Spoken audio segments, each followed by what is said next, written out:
Estimado doctor y compañeros, reciban un saludo cordial.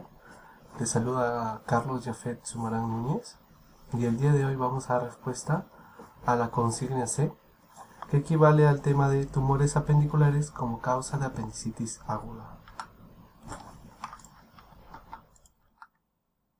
Bueno, para poder hablar sobre los tumores apendiculares tenemos que tener en claro la anatomía del apéndice. La anatomía del apéndice es un órgano vermiforme con una longitud media de 6 a 9 centímetros de profundidad variable, localizado en la fosa ilíaca derecha unido al ciego en su porción terminal.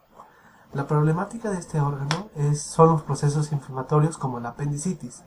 En la mayoría de los casos precisa una causa de cirugía urgente.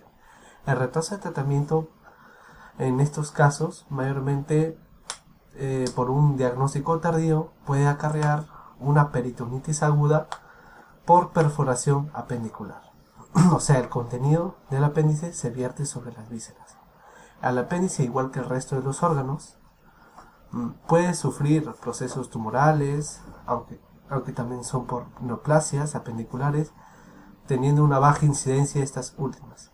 Estos tumores son a menudo diagnosticados tras una apendicectomía de urgencia, por ser confundidos con una apendicitis aguda, debido a que los tumores apendiculares junto con la apendicitis aguda tienen una sintomatología muy similar, y en el caso de los hallazgos radiológicos también son muy parecidos.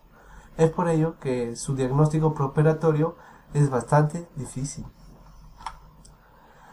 Bueno, los procesos tumorales se van a dividir en neuroendocrinos y no neuroendocrinos. En el caso de los neuroendocrinos, engloban a su mayoría a las neoplasias carcinoides del apéndice. Son de crecimiento lento, son más frecuentes en mujeres y a menudo asintomáticos. Aparecen generalmente en el tercio distal del apéndice y suelen ser de pequeño tamaño. Su diagnóstico por una apendicectomía, porque visiblemente no se pueden ver en muchos casos en los hallazgos imagenológicos. De forma incidental, en otros procesos pélvicos también se puede encontrar y su pronóstico es favorable. En el caso de los tumores, no neuroendocrinos, se pueden clasificar dentro de los términos como mucocele, es decir, dilatación progresiva del apéndice por una acumulación intraluminal de material mucoloide, causada por una obstrucción del tracto de salida del apéndice.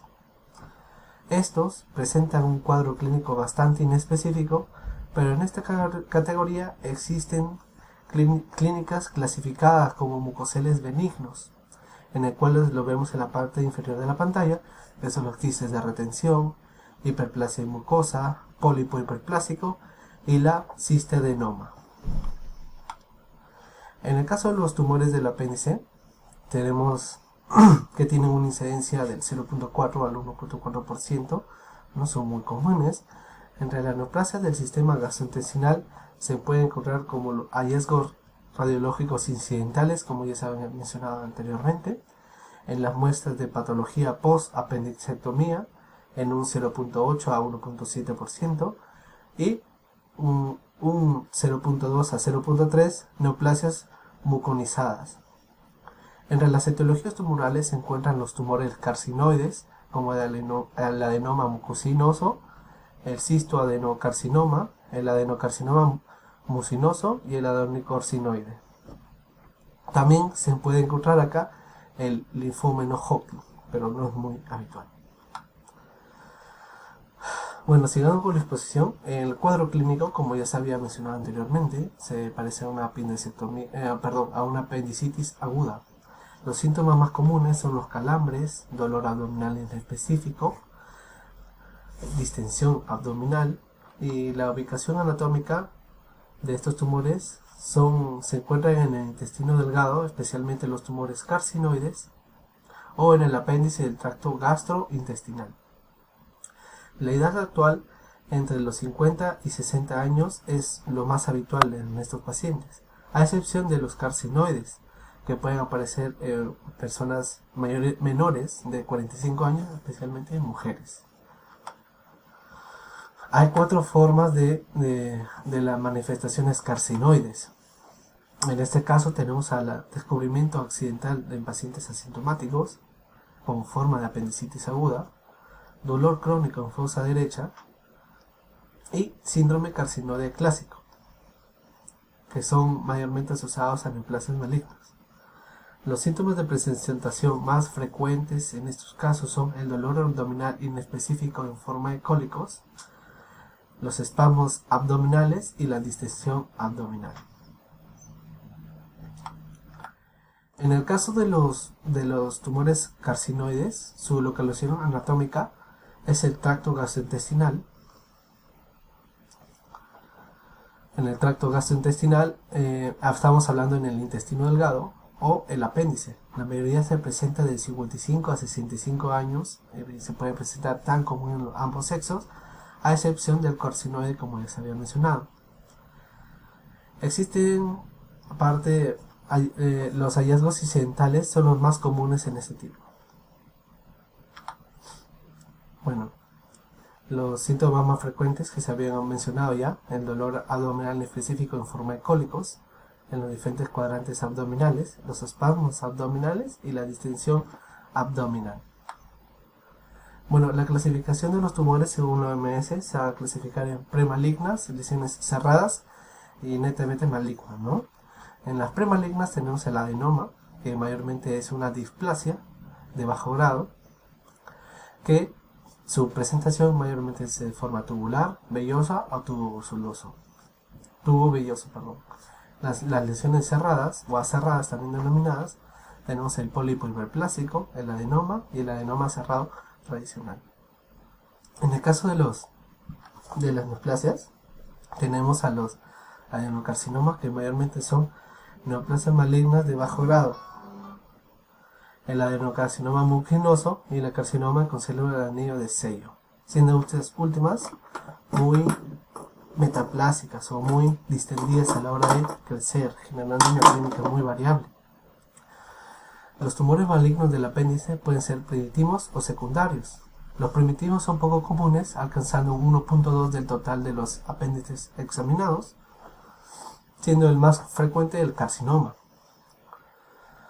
La mayoría de las lesiones malignas apendiculares son secundarias, pueden ser por implantaciones o extensiones de un tumor primitivo procedentes de órganos adyacentes, pero en algunos casos pueden ser metástasis de tumores distales. Bueno, el pronóstico dependerá del tumor y el grado de invasión tumoral. La clasificación y la nomenclatura de los tumores es controversial y aún no está definida. Las lesiones son similares a pólipos hiperplásicos, adenomas o lesiones cerradas o acerradas también denominadas, pero por otras pueden ser como mucoceles, que pueden dilatar y expandir, los procesos tumorales mucinosos, que se caracterizan por la solución de material mucinoide en el apéndice y porque ocasionan dilatación. Bueno, en los exámenes diagnósticos tenemos que es difícil detectarlo por una especificidad de síntomas muy parecido a apendicitis aguda. Suelen presentarse como hallazgo incidental durante la intervención quirúrgica, radiológica, anatopatológica de la pieza de una apendicectomía. La prueba de imagen considerada de elección es la tomografía computarizada, diagnosticada al menos en un 50% de los casos, que es bastante útil para detectar la presencia de hiperplasias localizadas después de un tratamiento quirúrgico. Bueno, en el caso del manejo quirúrgico, tenemos que el tratamiento de elección es netamente quirúrgico. Pueden variar desde la apendicectomía hasta la hemicolectomía derecha. Si el hallazgo es incidental durante la cirugía, se recomienda la conversión laparoscópica a laparotomía por el riesgo de diseminación de mucina y la necesidad de explorar otras áreas como colon o ovarios debido a su gran capacidad que puede hacer metástasis esto. Sin embargo, en el artículo de García Orlando et al. Refieren que es posible finalizar la cirugía por vía laparoscópica mientras que se realice una manipulación cuidadosa del tumor. Bueno, eso es todo lo que tenemos que hacer sobre los tumores apendiculares. Muchas gracias.